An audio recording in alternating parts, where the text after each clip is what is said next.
Hello, everybody, and welcome to episode 19. Yes, that's right, I'm counting. Episode 19 of the Tavern Between Dimensions. Hi. 2 people have disappeared since I turned the screen on. That's the power we have. Hi, I am DM Dan, and yeah, you are watching It's One of Us First Tavern Between Dimensions. Hello, welcome. Hi, welcome. Hi. I'm joined by 2 delectable individuals. Nate, everyone knows who Nate is. Oh, yeah. No sound issues. Chris, I thought that said no sound. You made me do a panic.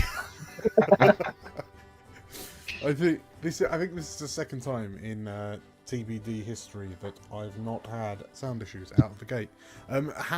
Actually, sorry. I've been distracted. Hi, Nate. How are you? Hello. I'm okay. I'm doing good. Amazing. It's been a day, but I'm doing good. I'm here. Amazing. Well, yes. We have a Nate, but also we have another Dan, because one was not enough. So now you have 2. And now I have 2. This is the one and only Dan P. This is your first time on the channel. Welcome. It is. Okay. No, thank you for having me. Yeah, I'm super stoked. Thank you for coming along. We have some stuff to talk about tonight, do we not? Oh, sorry, I forgot. Most important attendee. Daisy. She's asleep. Of course she is. Yes. Face pressed against the radiator. Yes. We have a full-blown cat cam, and for any people who play Warhammer 40,000 in the Bristol area, who are part of the Bristol Ninjas, there is also the trophy that I won. Big boy. Proudly display. Oh, wow. I promised I would, and so I did. Right, anyway. Yeah, why, gents, are we here tonight? We're here to talk about a new game that's just opened up for beta testing. Yeah, coming out some indie company. I've not really heard of them, really. No. Yeah. Critical Roles, I think. Yahoo. Yes. If you haven't been living under a rock whilst in the TTRPG community, Darrington Press, Critical Role, have announced and released the open beta for Daggerheart, their new TTRPG, quite simply. And I would argue it's caused a bit of a ripple, hasn't it? It has indeed. Been. I'm going to quote you on this, but is it a D&D killer? No. Okay. Well, don't need to play it. No. Yes, it has caused a few ripples. Obviously, there are a lot of hi Carl. Yeah, there's obviously a lot of people who are massive fans of Critical Role and the gang. So, I mean, arguably this isn't the first. Well, I say arguably, it straight up isn't the first RPG they released. Obviously, they had Candela Obscura. Is that how you pronounce it? Yeah. But yeah, it's very interesting to see what they're doing with it, because like the elevator pitch makes it sound pretty good. From the very sort of basic like introduction video, because I know that Dan P has watched the full sort of like session play of it. Yeah.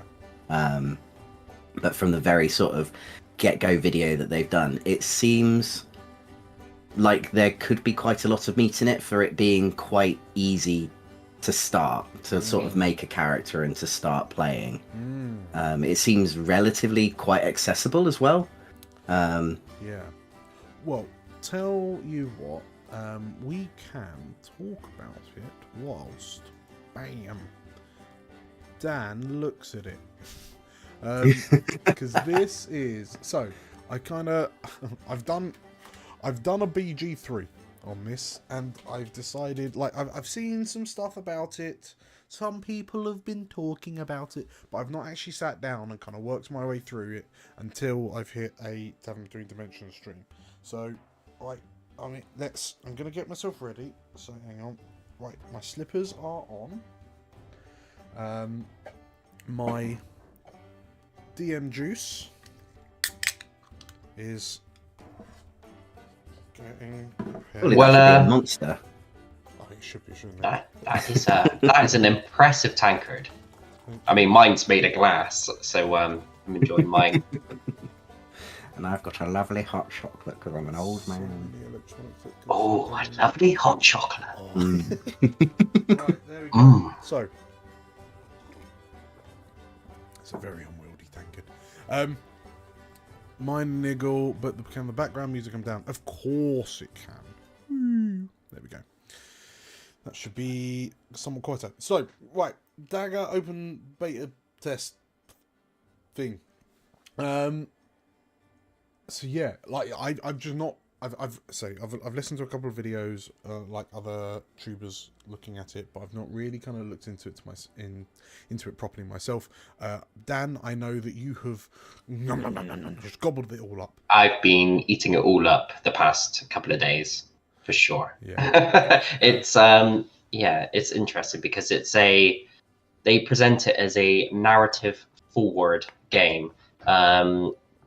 It does, and you can definitely tell within the way the game works. It's very heavily based around the way the players interact within the narrative of the story of the game that is being played. Okay. Yeah, because I mean, well, let's have a look through. So, still in active development, yeah. Rulebook not gone through an editor, yeah. Balancing of adversaries, yeah. Okay, it's not balanced, is what they're saying.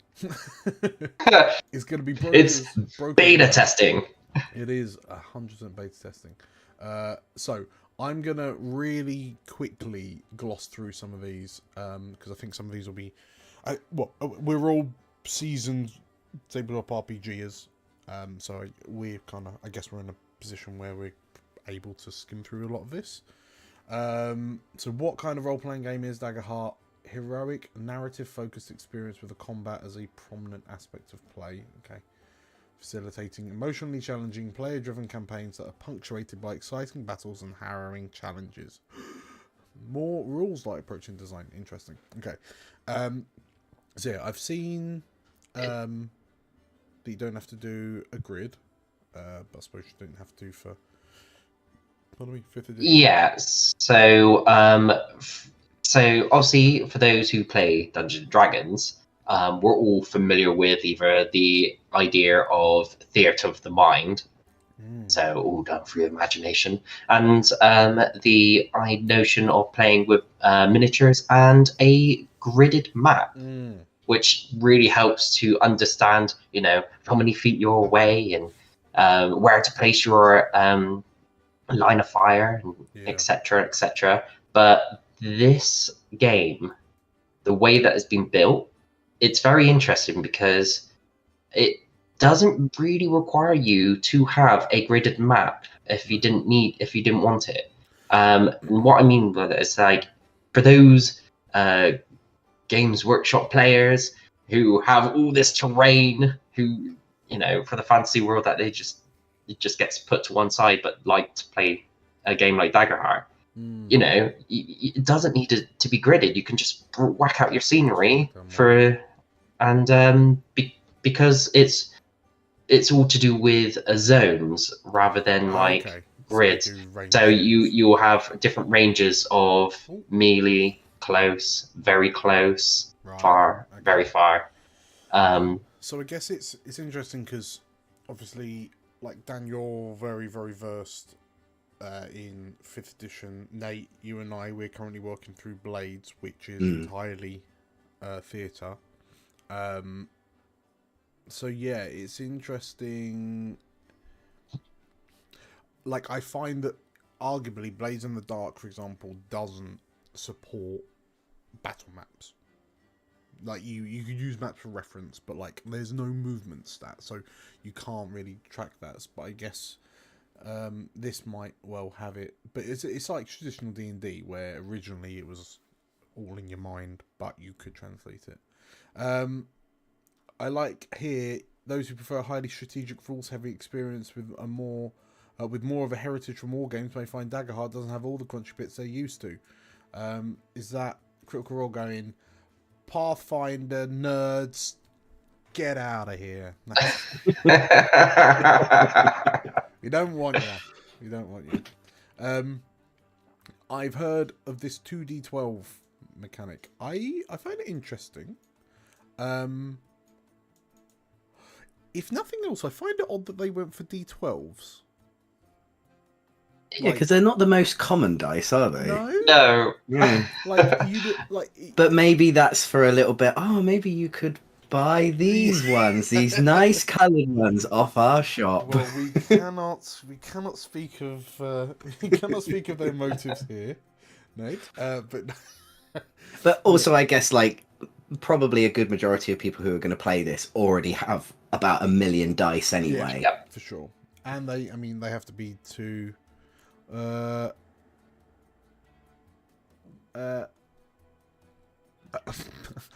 Heidi. So in the chat, hello. Yeah, 2d12. I quite like the resolution that I've seen. So you've got one is a hope die, one is a fear die, and after every roll you look to see which of the dice was highest, and then that gives you, instead of like D&D, which gives you a strict binary, you did it or you didn't do it. Yeah. This gives you yes and yes but, no and no but. Yes, very much so. Nice. And not only from a narrative perspective, but also from a mechanics perspective. Where, because if you succeed with hope, for example, so say you rolled a 10 on the hope die and a 5 on the fear die, and you beat the DC, you meet and beat the DC of 15 set by the GM, then yeah, when you succeed with hope, you as a player receive a hope token. Hope token, which you tally up on your character sheet, which is a resource which you can then spend as a character for a plethora of things. Whereas the opposite is where you get a fear, which a token that gives to the DM if you either succeed or fail. It could be either way, whether you fail with hope or fail with fear, whatever. The tokens are dished out which die has the higher number. See, that's quite cool. Very purchasable, I've noticed. But no, the whole kind of hope token, fear token, that does sound quite it sounds like it could be quite clutch. I don't know. Well, we'll have to see later if hope and fear is shared among the players. So the fear tokens are given to the GM. The GM. So yeah. So fear is obviously universal, but it makes me wonder if do you end up trying to roll dice purely to try and get some hope, kind of thing? But yeah, but we'll see. Touchstones. I'm finding this very interesting. It's really good. Well, just letting you know what kind of places the game's got an inspiration from. So TTRPGs. I mean, there's just loads of them in there. But the more Legend of Vox Machina. Who the bloody hell's that? Special appreciations. This is interesting. Blaze in the Dark and Apocalypse World help shape the narrative game flow. So, I mean, Nate, I guess we can speak of how Blades does narratively feel a lot different to, very, very different to D&D. Yeah. Where arguably, arguably like the missions, like the action is Yeah. almost second fiddle to the rest of it, which I Yeah. find very interesting. And also with this one, they'll do downtime. So regularly in a D&D session where you'll have a battle and then you'll do some role play, and you don't know when your long rest is going to happen. Like you can do your short rest and your long rest, and that counts as downtime. And then you can choose. I think in a short rest you can choose like one of an action. And it's you to repair your armor, to tend to your wounds. Okay. It also has, and I think this is mostly in a long project, a long rest, which again sort of heavily goes back to Blades as well, is that you can also start projects in long rests as well. And I think you can spend hope in your downtime as well to do extra actions as well. So say if you wanted to repair your armor, because armor comes quite big in combat. Yeah. So yeah, I was quite fascinated about how much actually there is quite a lot of Blades in there, because there's also stress as well. Stress is also a part of this. Yes, I've heard about that. Yeah, it seems like there's more things to keep track of, but yeah, well, I guess we'll have to play it to find out how it feels. Okay, so yeah, I mean, sorry, looking at the others, 13th Age is backgrounds, so is heavily inspired by the experience mechanic. One thing I did enjoy, enemy types and ways of managing minions are informed by 4th edition D&D. And like, arguably Matt Colville has made a massive chunk of his career based off of converting 4th edition mechanics to 5th edition. So it's good to see that minions are coming back.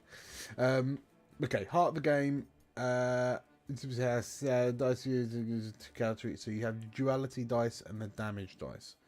So I'm interested to see the Quiet Year in there as well. The Quiet Year is using to aspired map building. You've not played that. What's that all about? So Quiet Year, it's like a collaborative game where you go through like different seasons and you use playing cards to decide like what's happening. So like the first season is very much like building the world, and then the second season is more about what's happened in this world now that sort of shaped how it is. I know that I can't remember which it was for. It was for the one that was under the sea. I know the McElroy brothers played it.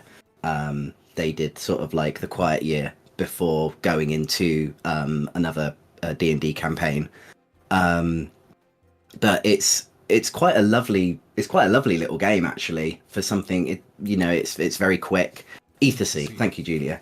So yeah, they, instead of Griffin just making it all by himself, they all did like a few sessions, like about 3 sessions of the Quiet Year to build the world of Ethersea. And then it didn't sort of build the world, but it built the history of it. And then he sort of used that history to go forward with the rest of the game. Okay. Yeah, and the fact that you just need a pack of cards to play it and just like a little bit of imagination, because they give you like a list of like, if you pull the Queen of Hearts, it's like it does this. And basically the end of the game is when you're on your last season, and then there's like it's like the bandits come or something along those lines. You'll pull like the 7 of spades, and that means the bandits have come and the game has ended. And so then you can go on and then play the rest of that world in whatever game you're playing.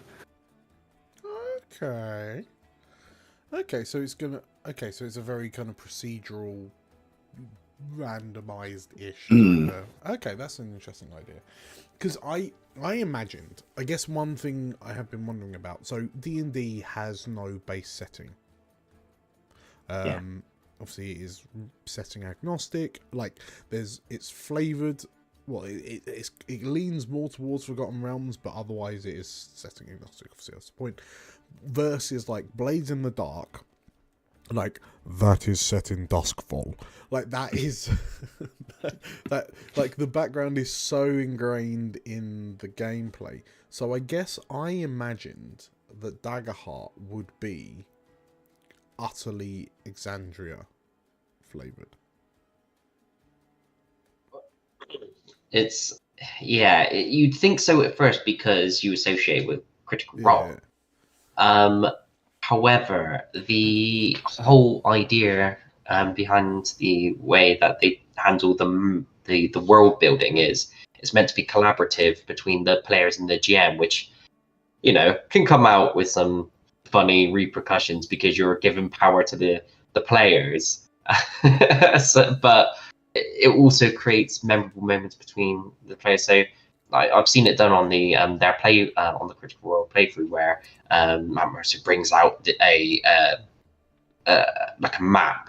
I think they have some pre-generated maps, Okay. which then you and the as the GM and the players will take turns choosing an area on the map and giving it like a location. Okay. That's something about that specific spot on the map is a location, and that's like the starting point to helping to.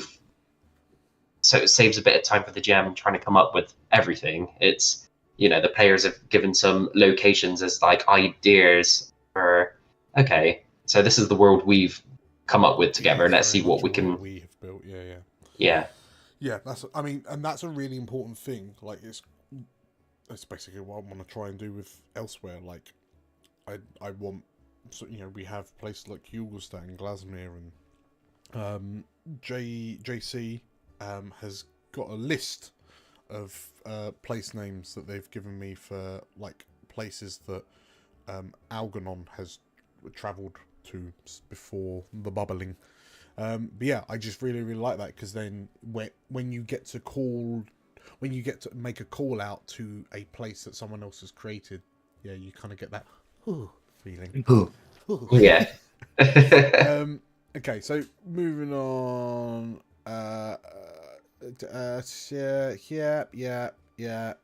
Overworld, Mortal Realm, Hallows Above, Circles Below, Realms Beyond. Yep. Spells, magic. Yep. This is the fastest speed reading we've ever done. What do I need? 2 to 5 players. Yep. Elsewhere, sorry, I picked up that the GM rolls D20 rather than 2D12.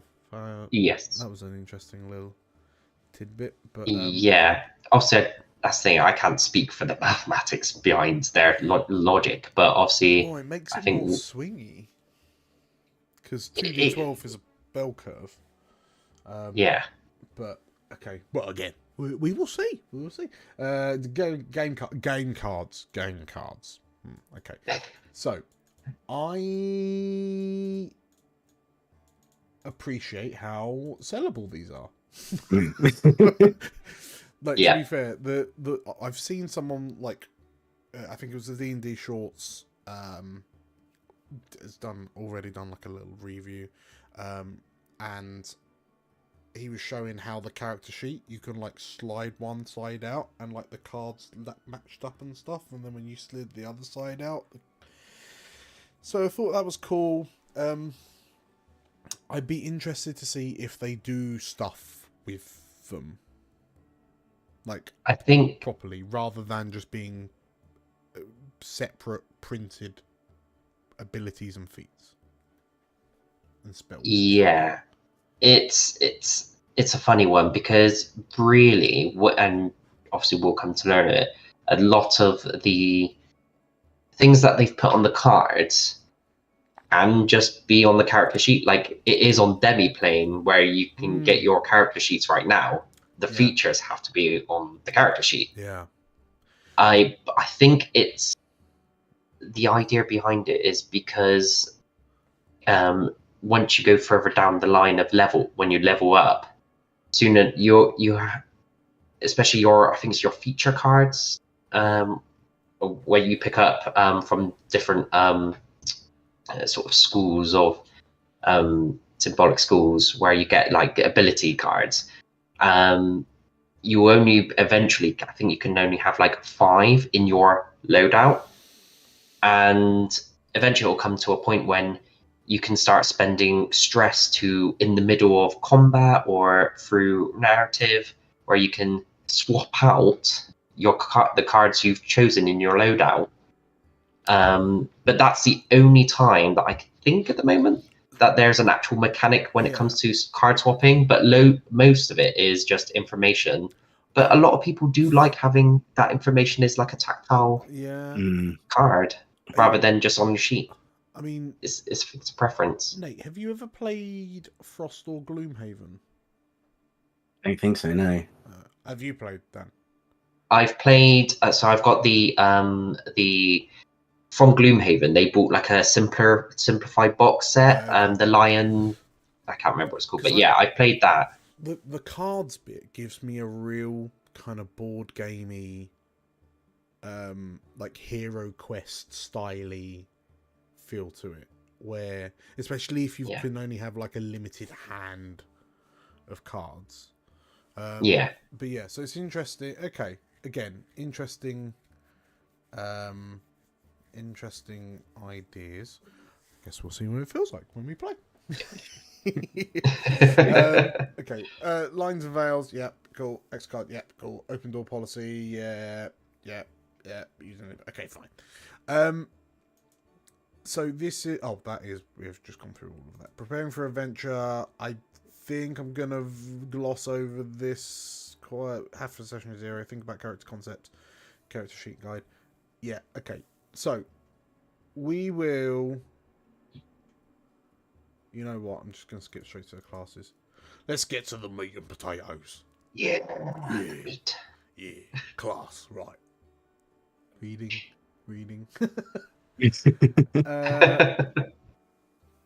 Okay. Perhaps you can save me some time. Dan, are the classes similar-ish to 5th edition? There are a lot of you will see a lot of similarities, yes, but I think where 5th edition's so big now, especially with the variety of subclasses you can choose, obviously a lot of this is obviously whittled down, but you will still see a lot of similarities, especially like, for example, if you're looking at the bard, you will have the troubadour subclass you can choose, which is all about music. Or you could choose the wordsmith, which is all about wordplay. And you can see similarities there. Sorry, I'm assuming presence is one of these abilities. It's one of the ability scores. So yes. The fact that it says that suggests presence is like your charisma stat in a way. Okay. I'm imagining that they might have some classes using, like, different subclasses using different stats. Okay, that's cool. Looking down the side here, Bard. So I'm guessing the Guardian is like the tank fighter. Yeah, basically like the barbarian fighter. Yeah. And then the Seraph is... in a way, it's interesting because there's a lot of, part of the selling point of this is there's a lot of customization. You'll realize as we go on, when you pick your classes, they are dedicated these special schools of cards that you can pick from, and some of them share with other classes. So, for example, you might have the ranger and the druid who will share like the nature cards, like the nature-based like skill like feature cards. Yeah, so a lot of people have similar features. Hello, Anton. I've heard that. Yeah, these domains are Grace and Codex. So presumably the bard domains shares a domain with the wizard. Yeah, so the wizard has Codex Splendor. Seraph. Yeah. Oh, I'm good at this. Valor and no. Valor Guardian. Yeah, there you go. Okay, that's fine. That's cool. I'm all over the place on this. So we are going to be playing this. And for those interested, we're going to be playing it. I think we're going to be live streaming it. We're gonna do it live, so you can get the raw, unbridled experience of us thumbing our way through this PDF, like trying to figure out how the game works. and our first session is going to be a week on Thursday, so the 28th. And yeah, we're gonna do it fortnightly.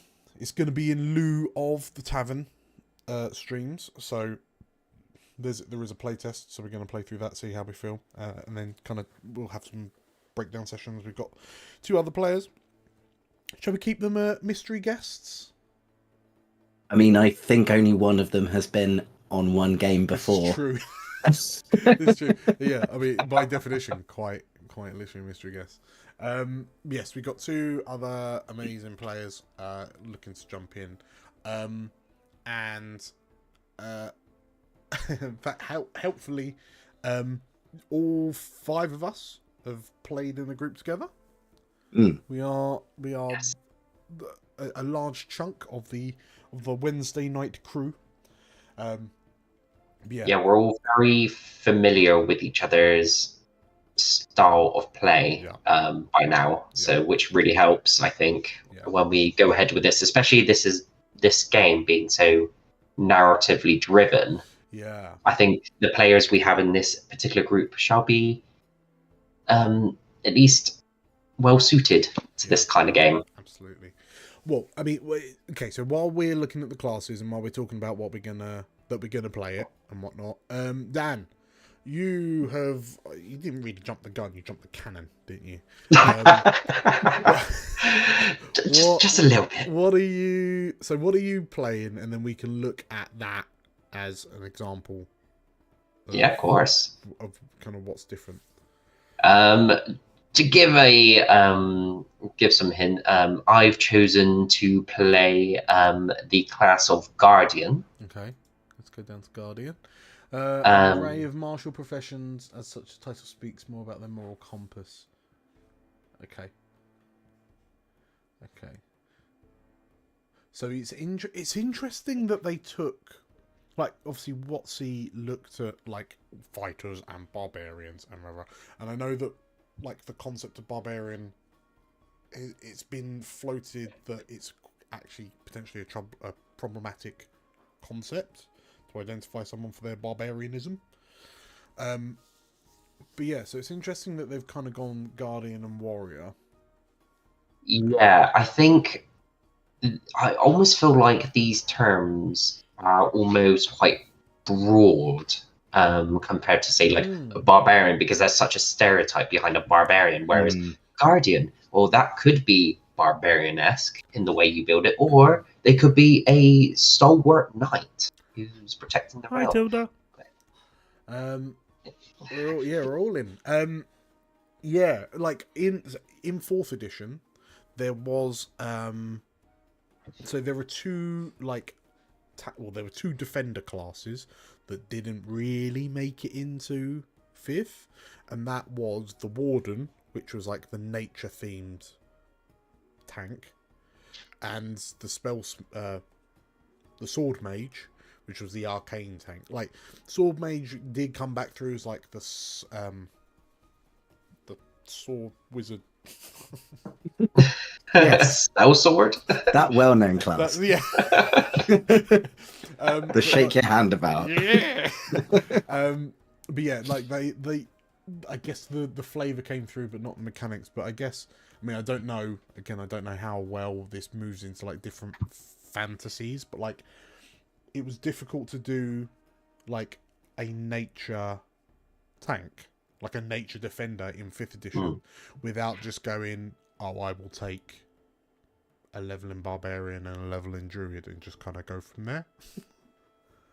Yeah, so I think multiclassing in this game is blocked behind, I think, if I'm not mistaken, you have to be level 5 before you can multiclass in this game. Oh, interesting. But I might be wrong. Okay. Well, I mean, yeah, that's... how can you do your 1 level in every class builds? Oh, we need some absurd in here. Anyway, right. Domains. So, starting evasion score. That sounds like AC to me. Yep, that's practically. So they flavor it as like, I mean, evasion. You can imagine someone trying to dodge out the way of an attack. So rather than, because armor plays to it in a different mechanic. Because armor is like ablative hit points, isn't it? Like Yeah, so in this game, if it hits your evasion, which is basically your AC in D&D, yeah, which 6 you can imagine is quite low. yeah, Which obviously, if it hits, then usually you're looking at damage and all that. But in D&D, but in this game, when the GM presents you the damage, you as a player have the option to spend one of your armor slots to okay, reduce the amount of damage taken by the number on that you have as your armor. Like yeah. you have Okay. a number for your armor. That makes sense. And then presumably, Um, like the rogue is going to have a super high evasion. So yeah, Okay, there we are. Yeah. yeah, Okay, fine. Okay, so damage threshold. So I've heard about this. You do have hit points, but they're like single digit. yeah. So you start off with 6, I believe, and yeah, you'll have these minor, major, and severe thresholds. Now that's usually say the DM's rolled 7 damage. Well, if it or say it's 6, for example, that this card just received 6 damage. Well, because it's meet the minor threshold of 6 and above, you take 1 point of damage. Right. If you took, say, 12 points of damage, and you haven't spent any armor to reduce it, then it's within the major threshold, and you take 2 points of HP. Again, that's And severe 3, and an if it's double interesting- your severe 4, it's an etc. interesting idea that, because yeah, Dan, you mentioned earlier today, like because there are minions, right? Like one hit wonders. Yes. So you could get swarmed by lots of little goblins and just jabbered. Yep. And like they'd just regardless, they'd just be doing like 1 hit point each. Yep. But then like Bethlemoth, the elder god, could smash a moon into you and you just take severe damage. Yep. And if you have your armor slots, depending, because you only start with 3 in like level 1 or 2. Oh, just tank a moon. Yeah, you basically tank. You could, if you had like, depending on how high your armor, whatever armor you choose in your equipment depicts what your armor score is, or any outsourced modifiers as well. Like if you're like a leper, you get a +1 naturally to your armor score. Yeah. For that hard shell. But yeah. So say you got like an armor of 7, and you got hit for 17. You could spend 1 slot, take away 7. You're now on 10. Yeah. But you could keep spending those slots as long as you got them, and you could reduce it down to below your minor.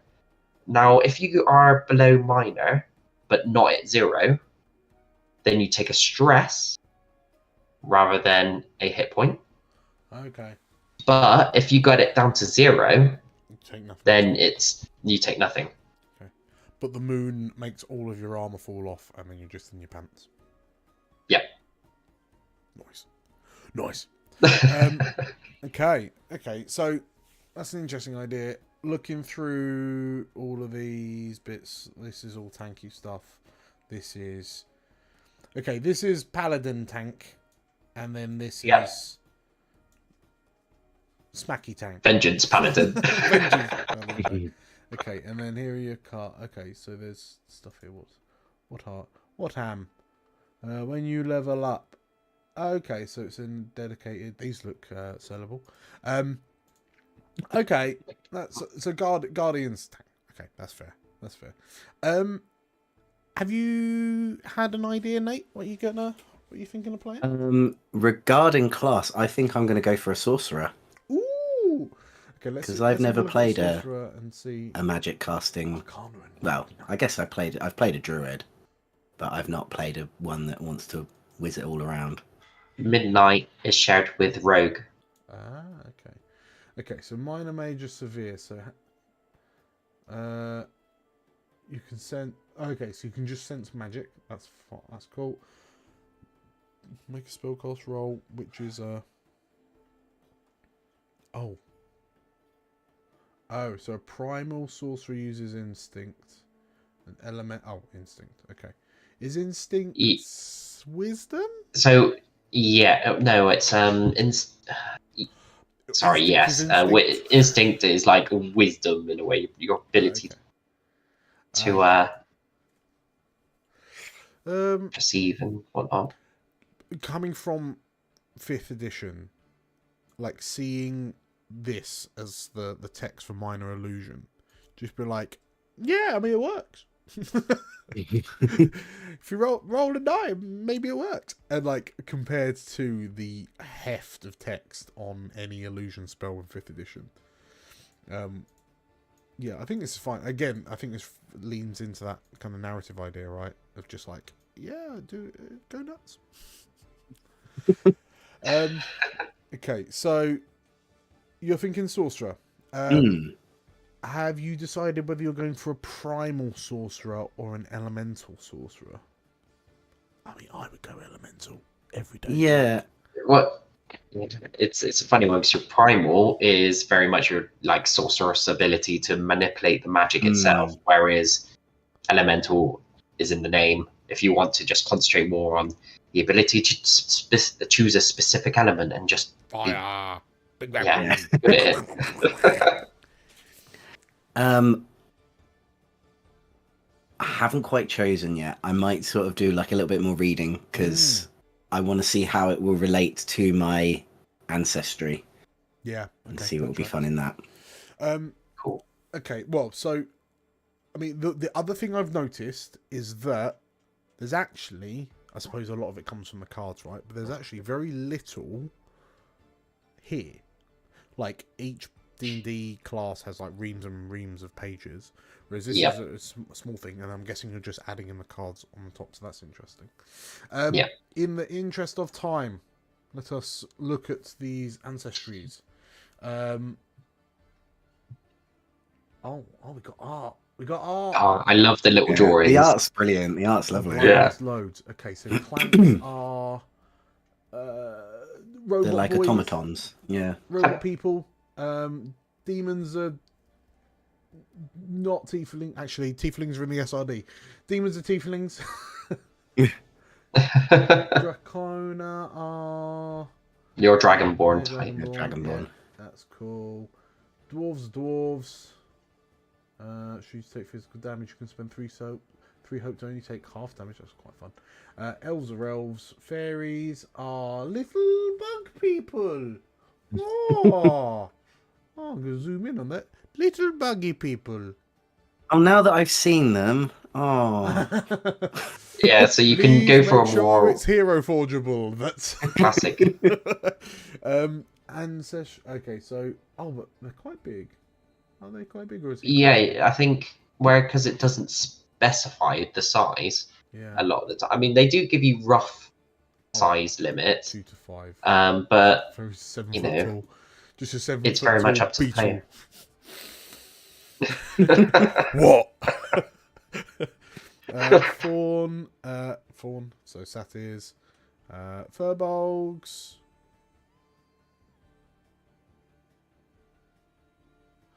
Interesting that they're. I mean, they look very much like D&D furbolgs. You'll probably see a lot of D&D like creatures coming over into this, like the furbolg.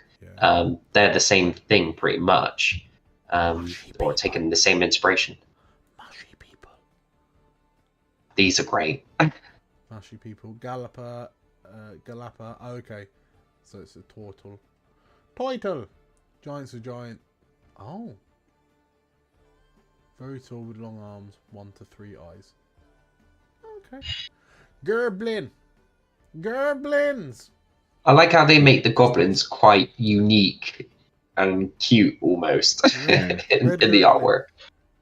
Oops, all Gerblins. Massive ears. Halflings are halflings. Humans are humans. Cat people. Qatari. Orcs is orcs. One note on the Qatari.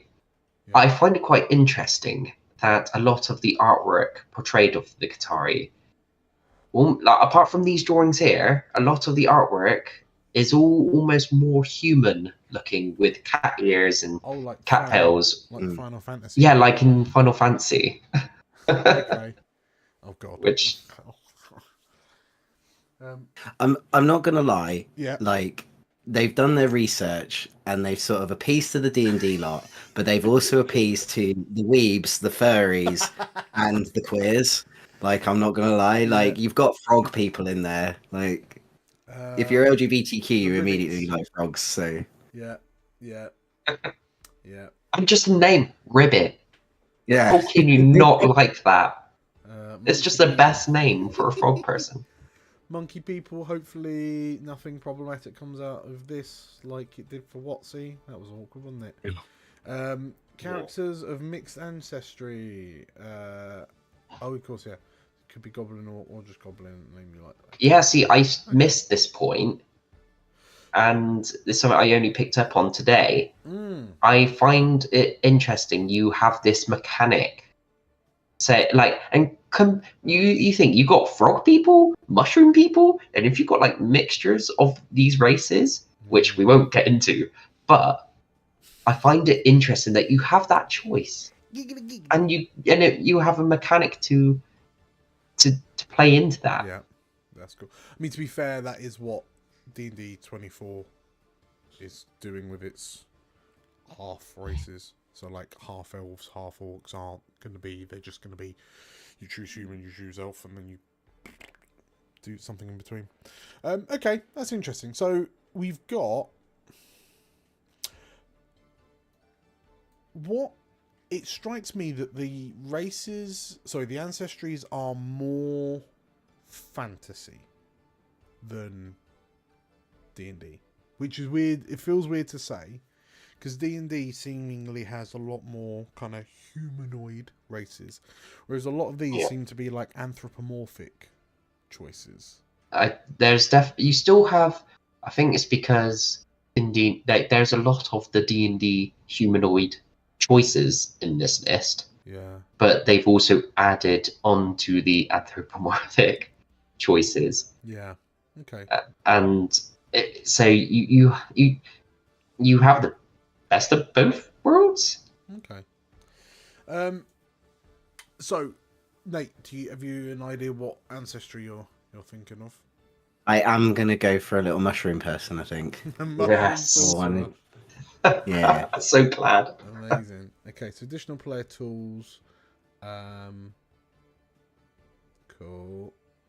So there's another bit you've missed, which is the community. Oh. So if you under ancestry. Yeah, I've got it here. Okay. Yeah. Highborn, lowerborn, orderborn, ridgeborn, seaborn, slyborn, underborn, wonderborn, wildborn. So depending on like where you've come from or where like your community is from, will give you extra sort of abilities. Yeah, like that. And we'll sort of play. It's almost like background. Yeah, but a bit more meaty. Because I always found like the new idea of having like stat changes coming off your background just infinitely makes sense, and looking at some of these, it seems more fun. You kind of in D&D want your background to make more of an impact. I'm hoping, like, this is just me, but like one of the things one of my mini gripes is how language is tied to like the races in D&D. If you are an elf, you speak Elfish. Boom. And I always like, the more I've thought about it, and it's a thought that I've had with like elsewhere, how silly that is. Because like, if we look at Forgotten Realms for a moment, if you had an elf in Waterdeep, which is like, western edge of the continent, and then you had an elf from Karatur, which is like the Japan analogy, why do they both speak the same language? Why can they both understand each other via Elfish? It doesn't make, like, so to have languages be tied to a racial profile just seems odd. I haven't seen mention of language here. For me, it just makes sense. Like everyone from a certain area probably speaks a common language for that area. Like, Yeah. it would be like accents or whatnot. But yeah, I haven't seen that. That'd be interesting to see if they, because also languages in D&D, it's just like you have them or you don't. It's like that's not how, like Duolingo tells us that's not how it works. But okay, so what community are you thinking, Nate? And what community? To be fair, I haven't actually got that far. Oh, well, I'll tell you what community I'll is stab. your Galapa Guardian? My Galapa Guardian is a Seaborn. Oh, that makes sense. And Session, there's an interesting mechanic for the Seaborn as well. you can take an additional downtime action. Yes. I mean, so yeah, Tilda. I mean, like, I don't have a problem with characters being like multilingual. I just find it odd that like two dwarves that have never met from opposite sides of the world in different cultures that speak different languages just so happen to both know the secret dwarven bro code handshake. Like, you know, like they may both speak dwarven, but why? Like, why are we call? Like, why did they speak dwarven? Like, I guess is the you know, like, and it's a Tolkien thing, I would argue. The hobbits speak Hobbit, the dwarves speak Dwarvish, the elves speak Elvish. But like, yeah, why did all the dwarves in a world come up with the same language despite presumably developing separately? It's Daisy, yes. Yeah, we'll see. I say I haven't seen it. So I mean, just to give another perspective on that, just thinking into my head as well. You know, shouldn't really be. I kind of agree with you there, Dan. You know, location should really be the key factor for languages. Right. But I could almost see it that things like Elvish and Dwarvish should almost be seen as like the old language. You know, it might be forgotten language because, you know, dwarves all came from, you know, somewhere, elves all came from somewhere in history, but nowadays they're all mixed around. Yeah. So obviously, you know, you might have a language for an area, which I think is more appropriate, but your dwarf, because he's a historian, might know some of the old dwarfish language that's, you know, maybe slightly forgotten about. Yeah. Or maybe the elders might know. Yeah. Who knows? But I think that might be a more. I think, yeah, I mean, well, Tilda's just mentioned it. Yeah, it from a gaming perspective, it makes sense to be like, oh, the dwarves speak dwarven. So if a dwarf goes to the dwarf place and reads the dwarf words, then the dwarf will understand, but the elf will not. That's fine. And that kind of gives you that little bit of serotonin. I just feel like it's such a, like, how many times do we create characters and like the language choice is a very important part of the character. Especially in the campaign you choose. Well, yeah, like a lot of the time it's just like, how many times have you heard D&D players around the table go, oh, have you taken Draconic? Oh, I'll take Orcish then. Like, and you're just so at that point you're utterly moot. Anyway, sorry, I'm getting distracted with Vixen 5th edition. So how does the game work? GM describes, players ask questions, players and GM ask questions, players and GM answer questions, choose and resolve actions. Okay, fine. Okay, fine. The narrative bit, I imagine, like, I would argue there's probably a lot more on the players to put a lot more focus into yes-anding. Like if you roll with fear or roll with hope. I think so. I think there's also a lot of pressure on. From what I've seen from my own research, there seems to be more pressure on the GM, narratively speaking, as well, because you're given fear. You, as the GM, are expected to do something with that failed fear roll, and to come up with narrative reasons why things might be a little bit more difficult for the players. I think looking at using hope, help an ally utilize an experience. activate a hope feature using fear. It's got its own section. Let's have a quick look at that just real quick. Do something big. Elganoff smashes you with a moon. Wah, bam! Tick a countdown. Use an adversary's fear move. Take advantage on a roll. End the effect. Clear a condition. And additional d6. So you could be doing a lot of this, couldn't you? Thing is, you're as a GM is going to accumulate fear quite fast. Yeah. Interrupt the piece. It's my opinion anyway. Obviously, we'll play test this and see how it all pans out. Yeah. But yeah. One thing we haven't spoken about is character death, because I found that quite interesting. How how your character can die in combat. So you've got like 3 options. If like all your hit points go down. Let's have a. I don't know. Yeah. Well, I don't know if I'll be able to find it, but yes, I've heard that you can choose how or if you want to go out. Yes, so it's the option of I think it's called like Blaze of Glory, where you are going to die, but you get to take like an extra action before you die. And then there's another one which is basically you go unconscious, so you're alive, but there's a chance you might get a scar, and also the amount of hope that player can hold goes down by 1, I think.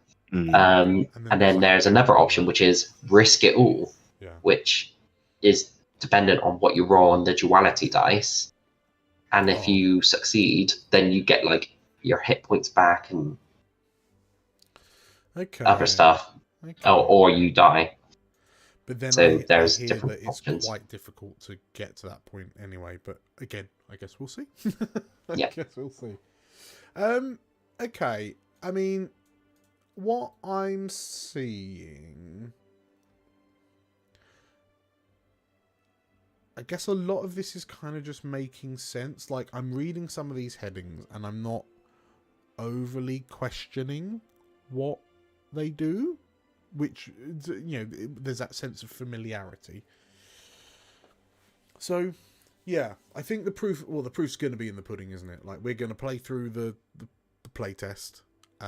We will have a Galapa Guardian, we'll have a Mushroomy Sorcerer, and then whatever our other players are bringing. And I think, I guess I'll suggest that we try not to play it as hard as it might be. We try not to play it from a perspective of like, how is this different to 5th edition? But more just like, let's play it for what it is, and then at the end we'll take a step back and go, what did we think? But okay, so there's nothing overly tier 3. Okay, so it's 10 levels. That's interesting. I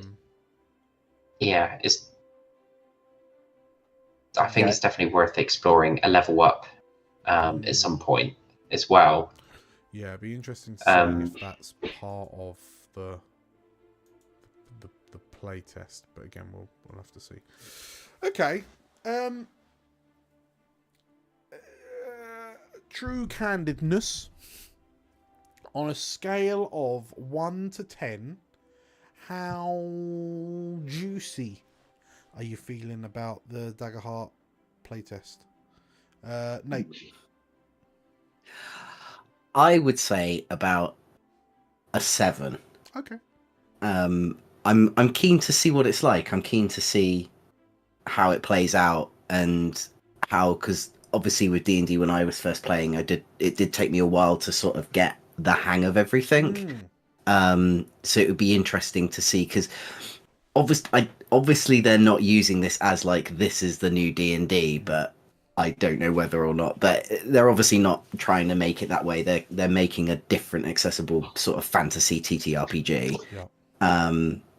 And so it will be interesting to see whether or not it will make that more accessible to people who do find D&D a little bit quite overwhelming to get into.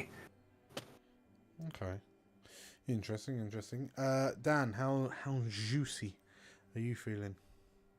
It's a funny one because I am trying to not let my love for not only Dungeons and Dragons be my main hobby and have been played it for the past 9 years, but also my love for the Critical Role series also influence my view on this game.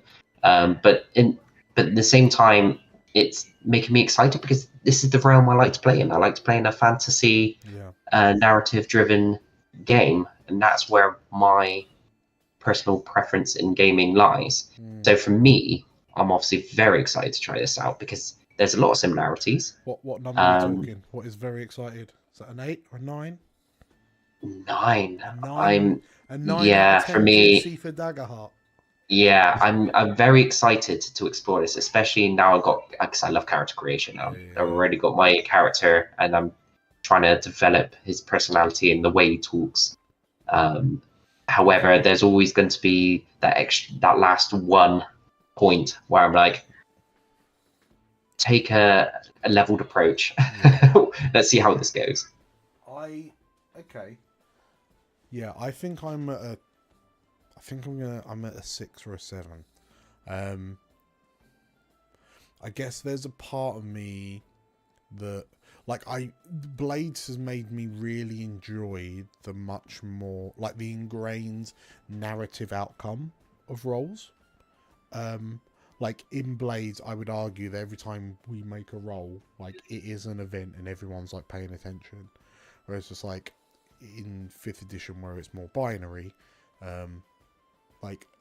if the fighter hits, meh. If the fighter doesn't hit, meh. It's not the end of the world or something for celebration. But I think, if that having a more narrative outcome driven D&D-esque game, this might just be the subtle shift that makes it a bit more engaging. I don't know. We'll see. Yeah, I think it's going to be engaging. Oh, I mean, from just a first impression from what I've seen so far, I think because this game very much lends to team working within the narrative, and especially in battles. There's even systems in place where some of your features might lend to helping, whether it's actual mechanics in battle or in a narrative way, to give each other little boosts. Using your hope. If you spend 3 hope, you can do a combo move with one of your fellow players to do this combo action, which I think is worth exploring. And I'm very interested to see how these certain mechanics work and helping us as players come closer together within the game compared to, say, other games that we're used to playing. That's definitely a cat boy. Told you. Well, on that bombshell, then. Yeah, it's very interesting. So, with all of that in mind, bam, let's go back big. Yeah, I'm interested to see. I'm interested and excited to see what this feels like when we play it. Just as another reminder, so the Tavern Between Dimensions is going to be going on a brief hiatus while we play this. So this will be happening instead. It'll be happening on every other Thursday rather than every other Tuesday. And I mean, we don't really know how long the playtest is gonna be. We're gonna play it through. We're gonna give it a good thrashing. But yeah, we'll take some time to sort of assess and evaluate and so on and so forth in the future.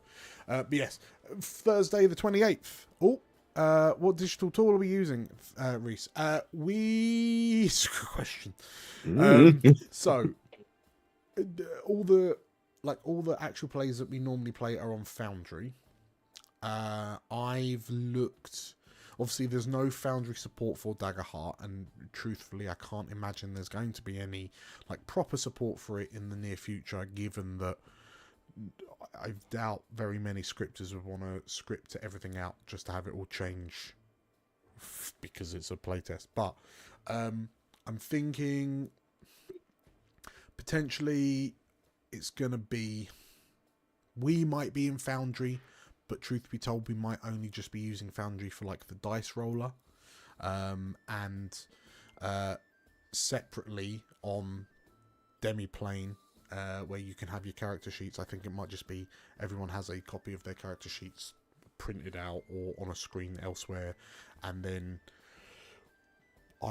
if I ask for a roll, rather than clicking it through on Foundry like we would do with D&D or Blades or whatnot, it would just be a case of like, okay, I've got a +3 mod, so let me roll the dice, and then it'll pop up on the chat, and then we manually add dice. I think that's going to be the safest option, while still having that kind of representation for a viewer to see what on earth is going on.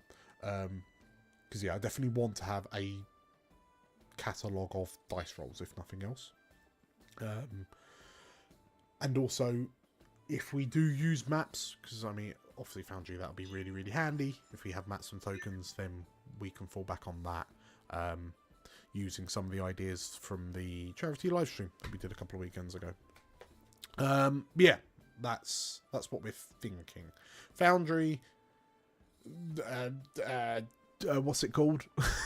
Demiplane? Demiplane. Foundry, Demiplane, and then we'll be streaming on YouTube. Cool.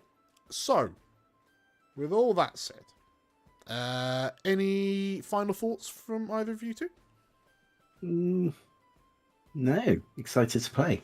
Are we going to have a completely non-human group for our Daggerheart? Possibly. playthrough? I mean, one of the players has endorse it. already created their character, who is not a human character.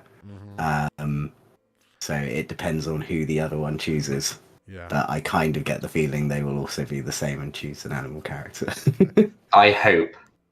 It's going No human. it's gonna No be a humanoids zoo, allowed. isn't it? I'm just going to have to rewrite the playtest to just be like... We built a zoo. Yeah. It's the world of Zootopia. Okay, yeah, it'd be good fun. Cool. In which case, yes.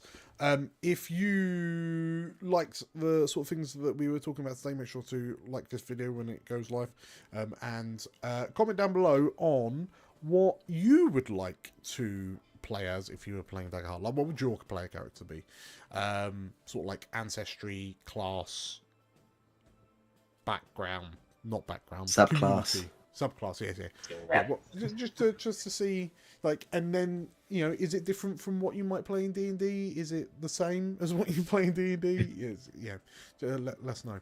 And if you want to watch us playing it live, the best thing to do is to subscribe to the Explorers of Elsewhere channel, and hit the bell icon for notifications of when we post new things or go live, because we post things very, very frequently. Not only do we have this, we'll have the weekly Blaze in the Dark campaign, Elysia Rising, which Nate and I are blowing through. I'm very excited about the next episode. Yes, it's good. Because I get a lot of attention. I see. Yeah, quite a lot of other stuff in the future.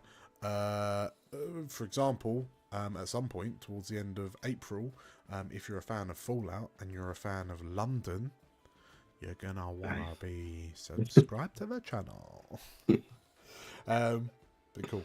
Right, thank you, gents, for joining me. Thank you for having us. Yeah, it's been great. No worries. I'm looking forward to it. Thank you, everyone in the chat, for your chat.